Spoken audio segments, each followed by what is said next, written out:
guys, welcome back. You know, soil moisture can be estimated by using both direct method and indirect method. Direct method involves the amount of moisture in the soil itself, and indirect method involves moisture related properties like electrical conductivity, resistance, suction pressure, radioactive reflectance, and so on. In last practical, we discussed about the direct method, gravimetric method, and today we are going to discuss about tensiometer method and gypsum block method together, because both methods have most probably the same procedures. So why we have to shift toward these indirect methods other than the gravimetric method? Yes, the gravimetric method is the most accurate one, but it takes more time to take readings. So that's why we need to shift towards the calibration curve or moisture characteristic curve. It will convert the moisture related property into moisture percentage.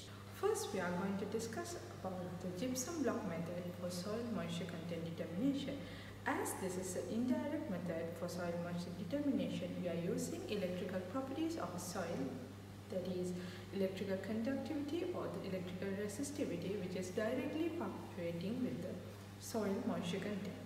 In here, we are using electrical resistivity block consists of two electrodes enclosed in porous medium block. Usually, we are using fiberglass, nylon, gypsum or combination of these as porous medium. For this practical, we are using porous medium block which is made out of gypsum. Two electrodes are usually connected with insulated lead wires. Fundamental theory for this practical is water conduct electricity.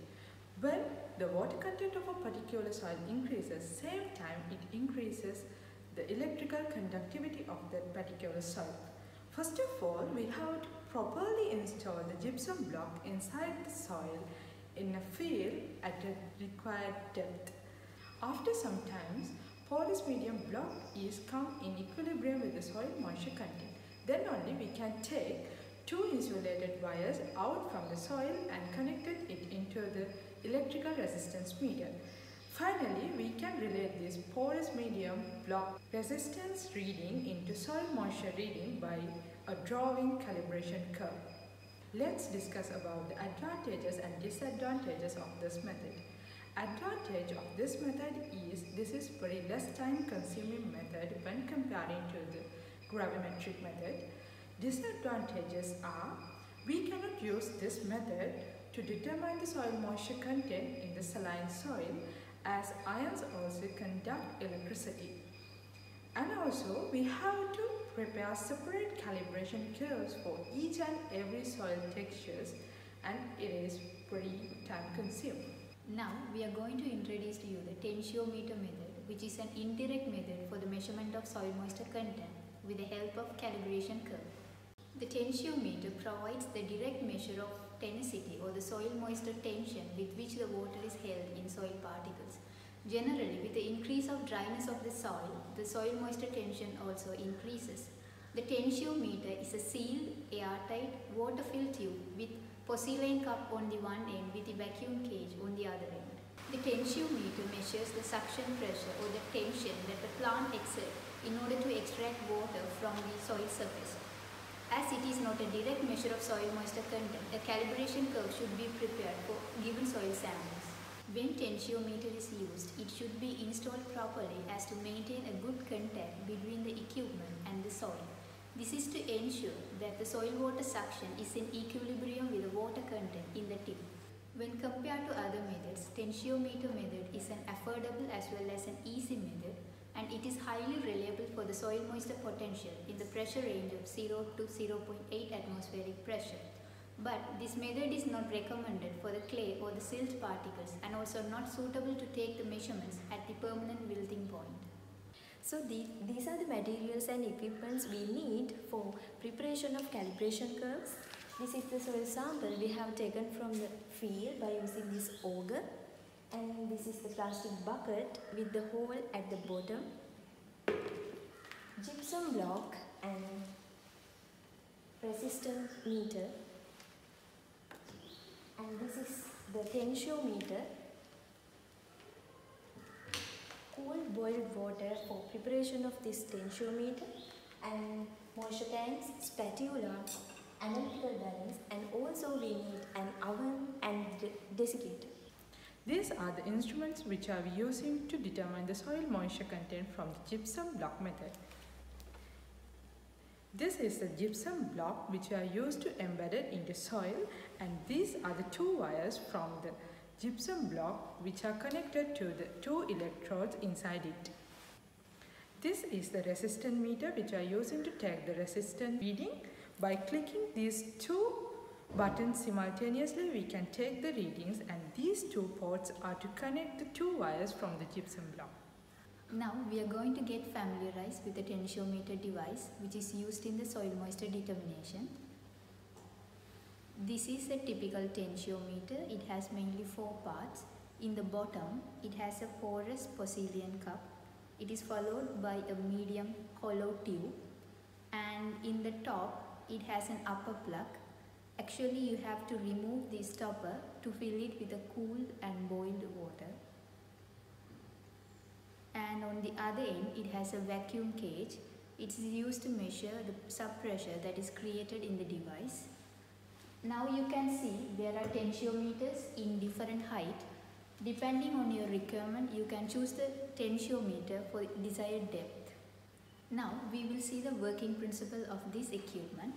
The suction force that is created in the bottom part of this cup is transferred through the water column, and it is displayed in the vacuum cage as a suction pressure, or you can mean it as a soil moisture tension.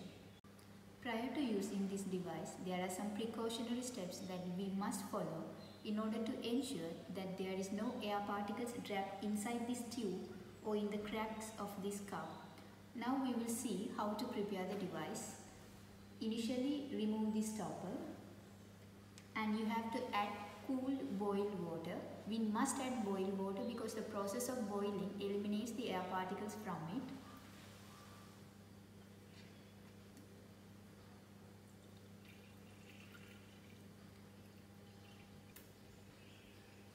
Now it is completely filled with water. Then you have to close it with a stopper.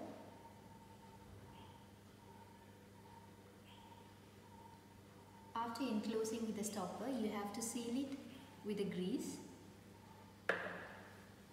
Now you can see initially the reading is 0, but when it starts evaporating from the surface, the reading gradually increases. When it reaches 35, you have to again remove the stopper and add water again. You have to repeat this process 2 to 3 times to ensure that there is no air particles trapped inside. Let's see how to do the practical. Remember that we are doing both practicals together. First, fill the bucket with the soil taken from the field. Then, pour water until it gets saturated.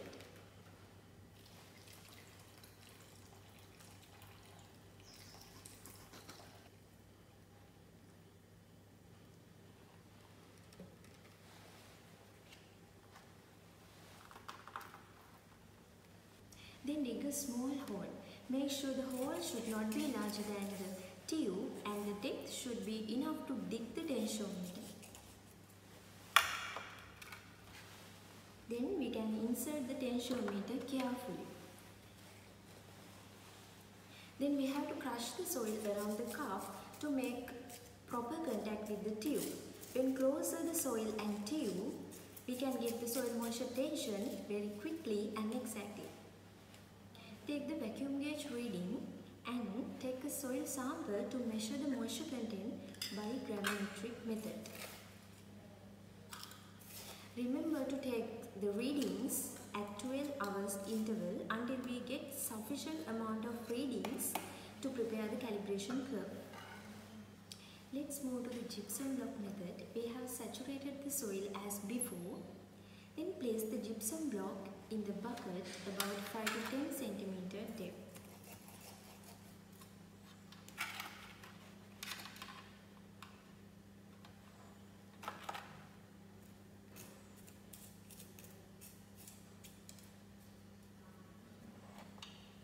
Then connect the wires and take the reading.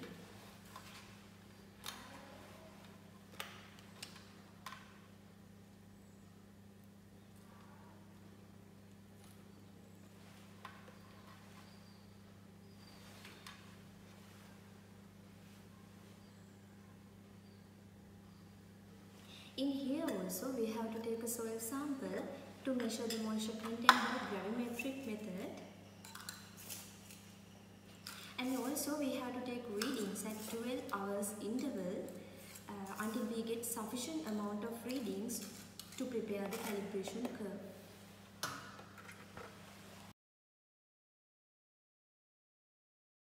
Now let's see how to record and analyze data. This is the way to record data. Here R is the readings from tensiometer or resistant meter taken at 12-hour intervals. M1 is the mass of empty moisture can used to collect soil samples at 12-hour intervals. M2 is the mass of the can with wet soil. M3 is the mass of can with dry soil. Then moisture content can be calculated by dividing the difference between M2 and M3 by the difference between M3 and M1 multiplied by 100 for each sample. To prepare the calibration curve for the tensiometer, we have to prepare a graph with the readings from the tensiometer in x-axis against the moisture content found by gravimetric method in y-axis.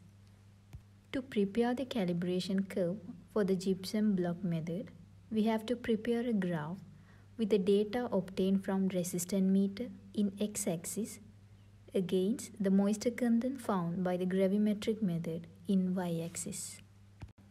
Now we have the calibration curves prepared for the tensiometer and gypsum block method. After the proper installation of either gypsum block or the tensiometer in the desired layers of the soil in the field, we can obtain the moisture contents quickly by using the prepared calibration curve for the soil.